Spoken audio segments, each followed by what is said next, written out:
In this lesson, we're going to learn how to install your dictionary. You should have been given this dictionary by your teacher.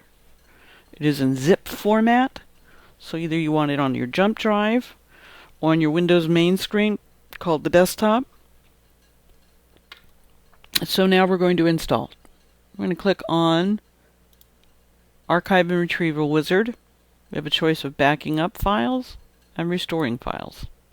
So we're going to restore a file here and click Next. Then you're going to click on the Browse button there, and I put it on my desktop.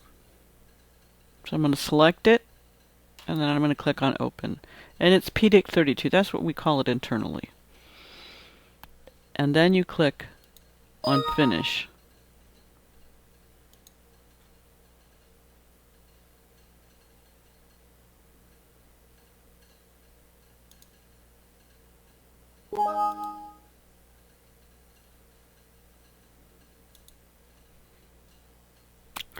Okay, so now we can check and see our dictionary. We go into Dictionary Maintenance. Here's Dictionary Maintenance just above Archive and Retrieval Wizard. And here's our personal dictionary. That's what we call it in Dictionary Maintenance. And you double click on it to open it. This is a large dictionary, so it's going to take a moment to open depending on the size or the speed of your computer.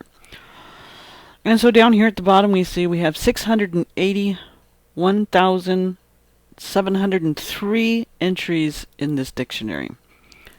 It's probably the biggest dictionary I have ever seen. But anyways, there it is, ready to go. Now that you've set up your writers for Realtime, and now we've got a dictionary for Realtime, we can actually do Realtime. So here we go. Click on the Realtime button, and since you've got your dictionary installed and you've got your writers set up and the COM port numbers, if you have them, set in Preferences and Winner, Real-Time Translation menu. Again, if you click on Preferences and you go to Writer, if you've got an impression or a blaze, we'll set it to blaze, and you'll set it to COM1. If you've got a stenograph writer, you're going to select Mira if you've got a COM port number, or if you don't, you're going to select Mira USB. And we'll click on OK. Now, you probably don't want this Enable Quick Start set if you are just starting this lesson. We don't really want that on because we want to be able to control slowly and see what's happening as it's happening. So now we're going to name this file.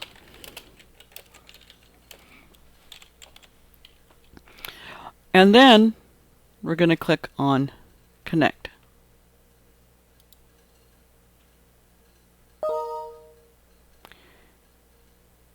And here we have instructions. If you have a Blaze writer, make sure that you're on COM3 and connected to the computer.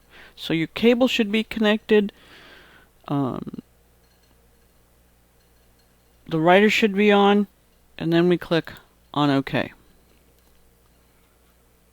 And this will take us in to our Realtime screen, and then you can start writing. Alright folks, thank you for watching, and I'll see you in my next video.